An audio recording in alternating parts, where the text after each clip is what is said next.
Nashik Pune railway प्रकल्प पुन्हा एकदा चर्चेच्या केंद्रस्थानी आला आहे. अनेक वर्षांपासून प्रतीक्षेत असलेल्या या प्रकल्पासाठी आता रस्त्यावर उतरण्याची वेळ आली आहे.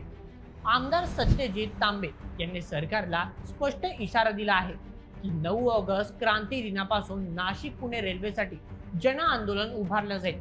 अनेक वर्षांपासून सुरू असलेला पाठपुरावा, बैठका, निवेदने आणि आंदोलने करूनही ठोस निर्णय न झाल्याने आता हा लढा अधिक तीव्र करण्याची भूमिका घेण्यात आली आहे. आजच्या या व्हिडिओमध्ये आपण नाशिक पुणे रेल्वे प्रकल्पाचा संपूर्ण प्रवास आणि 9 ऑगस्टच्या जन आंदोलनामागची पार्श्वभूमी सविस्तर जाणून घेणार आहोत.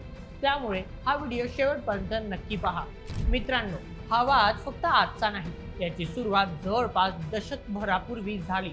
उत्तर महाराष्ट्र आणि पश्चिम महाराष्ट्राला वेगवान रेल्वेने जोडण्यासाठी Pune Nashik semi high speed रेल्वेची संकल्पना पुढे आली.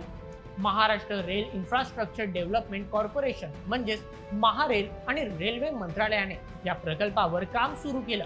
त्यावेळी प्रस्तावित मार्ग पुणे चाकण राज गुरुनगर नारायणगाव संगमनेर सिन्नर नाशिक असा होता. या मार्गामुळे चाकण आणि सिन्नर सारख्या औद्योगिक क्षेत्रांना मोठा फायदा झाला असता. संगमनेर सारख्या व्यापारी शहराला नवी संधी मिळाली असती आणि नाशिक पुणे प्रवासाचा वेळ मोठ्या प्रमाणात कमी झाला असता. त्यामुळे हा प्रकल्प उत्तर महाराष्ट्राच्या विकासाचा कणा ठरेल अशी अपेक्षा होती. 2018 नंतर या प्रकल्पाला गती मिळाली. सर्वेक्षण पूर्ण झालं, सविस्तर प्रकल्प अहवाल तयार करण्यात आला आणि 2020 पासून भूसंपादनालाही सुरुवात झाली. अनेक गावांमधील शेतकऱ्यांनी जमिनी दिल्या. शेकडो कोटी रुपयांचा निधी भूसंपादनावर खर्च झाला. त्यामुळे आता लवकरच रेल्वेचं काम सुरू होईल अशी आशा नागरिकांना वाटू लागली. मात्र प्रकल्प पुढे जात असताना आज एक मोठा तांत्रिक अडथळा समोर आला. नारायणगाव परिसरातील GMRT giant metre wave radio telescope या जागतिक दर्जाच्या खगोल संशोधन केंद्राच्या रेडिओ सायलेंट झोन मधून मूळ रेल्वे मार्ग जात असल्याचं निर्देशनास आलं. रेल्वेच्या विद्युत यंत्रणा आणि सिग्नलमुळे दुर्बीणच्या संशोधनावर परिणाम होऊ शकतो अशी भूमिका वैज्ञानिकांनी मांडली. त्यानंतर रेल्वे मंत्रालयाने मूळ मार्गाचा फेरविचार सुरू केला आणि त्यातूनच संपूर्ण प्रकल्प नव्या वादात अडकला. त्यानंतर काही महिने अनिश्चिततेत गेले.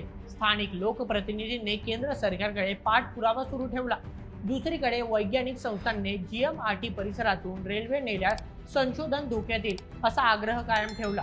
याच काळात प्रकल्प रखडत गेला आणि नागरिकांमध्ये नाराजी वाढू लागली.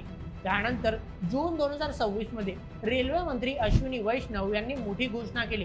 त्यांनी सांगितलं की मूळ पुणे संगमनेर सिन्नर नाशिक मार्गाऐवजी आता पुणे अहिल्यानगर शिर्डी नाशिक हा पर्यायी मार्ग विकसित केला जाणार आहे.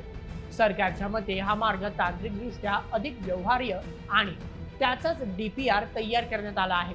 या घोषणेनंतरच उत्तर महाराष्ट्रात तीव्र प्रतिक्रिया उमटल्या. या निर्णयाला संगमनेर, सिन्नर, जुन्नर, चाकण आणि आसपासच्या भागातील नागरिक, व्यापारी, उद्योग संघटना आणि अनेक लोकप्रतिनिधींनी विरोध केला.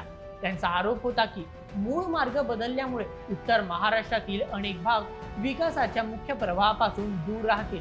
उद्योगांना अपेक्षित रेल्वे सुविधा मिळणार नाही, नवीन गुंतवणूक कमी होईल आणि भविष्यातील रोजगाराच्या संधीवरही परिणाम होईल. त्यामुळे मूळ मार्ग कायम ठेवण्यासाठी विविध कृती समित्या स्थापन करण्यात आल्या. बैठका, निवेदने, निषेध मोर्चे आणि आंदोलने सुरू झाली. सरकारने फेरविचार करावा ही मागणी सातत्याने करण्यात येत आहे. आता या संपूर्ण संघर्षाला नवं वळण मिळालं आहे. आमदार सत्यजित तांबे यांनी 9 ऑगस्ट पासून जन आंदोलनाची घोषणा केली आहे.